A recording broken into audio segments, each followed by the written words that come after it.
If you pay attention, you can catch it. You can see it in their eyes, and you can see it all over their face. And it's pretty disturbing to see it. I asked God to move a certain person if they weren't truly for me. I wanted to befriend this person, but it was things that I started to notice that I wasn't too fond of in the friendship. And I was constantly wondering if I could trust them. I also prayed that, Lord, if we're not meant to be friends, please don't let it end in any chaos. Well, when God revealed things to me, I guess I found myself overthinking it and just misunderstanding. And a lot of that came with boredom too. Just wanting to have a friend or wanting to hang out. This particular night, which was recent, she wanted to hang out with me. Pretty much begged me to hang out. Every red flag in the book presented itself. My intuition was on fire. I kept saying, oh, I don't got my own right now. I don't want to be a burden to the next person. I repeatedly kept saying, I'll stay home, I'll stay home. We almost got into it from me keep repeatedly telling her, I'm going to stay home, I'm going to stay home. I had a bad feeling about everything. That night ended up with a chipped tooth and scratches all over my face after a scuffle with this girl. That whole day started off crazy. I had just finished moving. My body was really sore with little rest and lots of bruising. And she's the type of chick that'll be, oh, we're going. Then, oh, my stomach is hurting. I don't know if we're going to go. Then, oh, we're going to go last minute. We're going. You know, just a bunch of confusion all the way around. And maybe I've been that way too, but I started to notice a pattern with her. Right now, my car is total, so I'm not driving. This girl has been begging me to go out months prior, but I would always say, no, I'm the type of girl, I like to have my own. I usually meet my friends at the club. We all have our own cars. We all have our own money, but it starts with the being overly nice and always trying to offer things or help in some way. You will get the feeling that something just doesn't feel right. These same people will throw in your face every or anything they've ever done for you, even if you repaid them or gave them gifts or favors as well. When they get mad, they're going to tell it. They'll tell the little business that they do know about you, along with making things up, anything to make you look terrible. They'll hold back information that they know could hurt you, yet still be in your face. They'll want to know all your business. They'll keep prowling about your future goals and education. Tell them nothing. They want to know your beauty routines, yet criticize it and still can't compare. Nonetheless, we make it to the club. We go out. I have a wonderful time. She look good. I feel good. We both doing our own thing. We vibing, we dancing. It's a vibe. Boom, it's time to go. She wants to visit some guy that she deals with. And this guy who likes me at the club, which is a bouncer, tells me, am I going to ride home with him? As in give me a ride home. Just looking to spend some time, I guess. But I'm not sure. We haven't ever hung out privately. So I asked her about it. I'm worried because the girl has been complaining about gas all night. Can you get an Uber over here? The plans are constantly changing. You just don't ever really know. That's why I've been trying to switch out the whole night, because you just don't want to be a burden to people, and you don't know what they're really feeling and what they really got going on. So the guy, he offers to take me home. When I look back to her to say, hey, I'm not going to go with him because he has to stay until everybody has left the club. And I don't want to wait that long. So I'd rather just go ahead with my friend. That's the best thing. That's the safest thing to do. I turn around and look, this girl is gone. So I see her outside through the window. I go outside. I see her walking with two other guys. She's moving kind of fast. I'm wearing heels. So, I try to call out to her. I don't want to be ratchet screaming over the parking lot. I yell her name. She doesn't hear me. So I catch up with her at the end of the parking lot. And she's looking like bewildered, like, oh, you're here. So we get to the car. This chick As soon as before we even pull out the parking lot, she, and I'm just like, whoa, like, wow. And, oh, I thought you were going to ride with the guy. That way I wouldn't have to come back up here because I don't have the gas to go and see my friend. Okay, girl, you can't get $10 from your guy friend. Your car only takes about $20 to fill up. Like, I get it. You want to get laid, like, whatever, you know what I'm saying? But at least make sure I get back home. You did beg me to come out with you pretty much. Like, I wanted to go out, but not that bad, girl. Like, I could have stayed home, my body sore, but you done, I'm telling y'all, beg pretty much. So we're kind of like going back and forth a little bit, just talking pretty much, but it's starting to heat up. In the midst of going back and forth with this girl, I say, you acting like this over a man that don't care nothing about you. OMG. I promise you, I honestly didn't know if I was going to make it back home to my children. At this point, she already is speeding. This chick slams on the brakes on the dark highway. I'm about 30 minutes from home, telling me to get out her car. I can only imagine how many times this chick done had an argument in the car with some dude who probably don't give a damn about her, but you want to put me out. And I bet you made sure he got back to his home safely after y'all done low blowed, probably fought, put his hands on you, whatever. Like, you done begged me to come out with you, chasing clout, trying to step on a nigga neck who don't care nothing about you. Argument started over a ride back home, a misunderstanding due to me being naive and her ready and hot in the air, but don't got no gas to drop me back off home. Again, it takes about $20 to fill up your tank. Like, your friend dude, like, he ain't got you. Like, I wouldn't even told nobody that. Like, I would have just took one for the team, or just, matter of fact, me personally, where I'm at in life, I would have just called it a night. So we're driving. She's not taking me home, threatening to put me out of her car.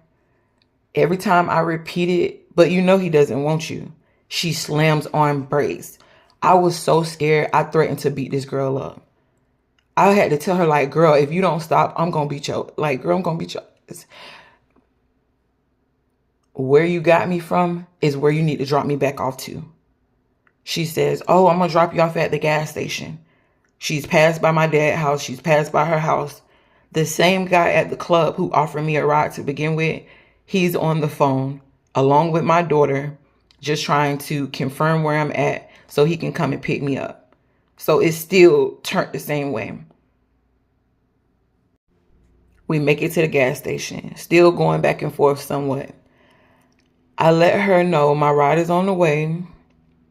She jumps back in the car saying, oh, you doing too much talking. You doing too much talking. She says, oh, I'm finna drive back to my house. And I'm like, no, girl, like, just let's leave it here. Somebody is coming to get me. Just, so I don't have to be standing out here with all my stuff. Like, girl, just chill. Like, it to me, the whole thing is really not even that serious. Like, but I see this girl is so pressed because it was the truth. You pressed over some BS 4 in the morning and won't take me back home because what I said to you really hurt you. It hit deep because it's the truth. That man don't want you. Also, briefly, I want to say this. A man who wants you is going to let you know he wants to be with you. You won't have to wonder and hope. He's going to want to have babies and children with you. Spreading yourself thin and wide, using another one to get over the other one, playing mind games with these men, it won't work. They want a hoe for a hoe and their woman for their woman. In the midst of all this back and forth, I had to listen to this girl lie on me right in my face. And I don't know if y'all get how that looks, but somebody lying on you about you right in your face, it's scary. That's scary. She's spewing out all type of things about me. It literally looks like this girl is possessed. Remind you, I had just finished moving that day, so my body is so sore. This girl tries to square up with me in the car.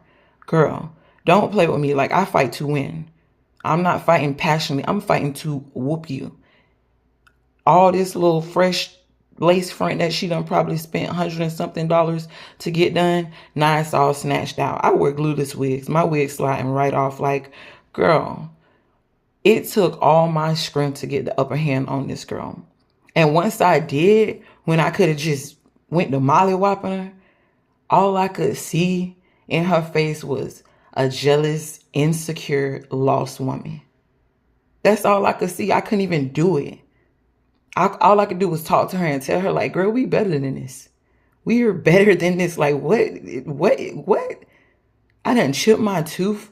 Girl, I don't even get to this level of anger with nobody. Like, and I'm already fed up because I've been having it. People been having it out for me all week. But that's how it is when you trying to walk with God. The attacks be 10 times stronger.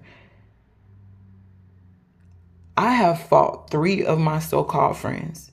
And it's such a painful thing. It's such a painful thing to fight someone who you feel like they for you and you for them. She kept saying stuff too like, oh, you're jealous of me. Oh, you hating on me. Every time I would ask her, how am I hating on you? How am I jealous of you? She would not say anything. She'd just get quiet or go on to the next thing. I haven't ever been the one to not befriend someone due to their reputation.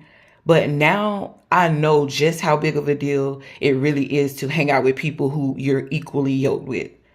I had one friend that would get mad at me whenever I would talk about God when she believes in tarot cards. And I don't, I'm not for it, but I'm not going against you. I'm not knocking you with everything you say.